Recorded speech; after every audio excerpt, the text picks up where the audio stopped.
I thought many years ago when she arrived on the scene that Jess Phillips was a rather interesting MP and a rather interesting voice. I will never personally be able to forget her response to exactly this sort of crime when it happened in Cologne on, I think it was New Year's Eve 2016, when her fellow women were mass molested in a European centre, as a centre of a European city. She said on Question Time that this wasn't much different to an average Saturday night in Birmingham city centre. In other words, I've got more faith in Birmingham than perhaps Jess Phillips does. I don't think that it is actually mass gang rape at all bar one in Birmingham on a Saturday night.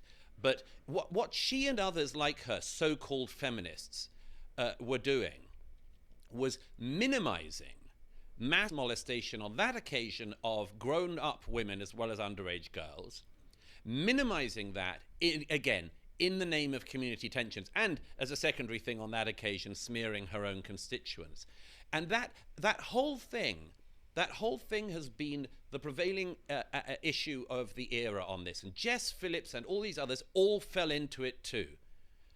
They didn't have the courage of their predecessors like the great Anne Cryer. They didn't have the courage to identify things when they happened and to tell the truth. They didn't. They put all of this community cohesion stuff ahead of it, and they were cowards.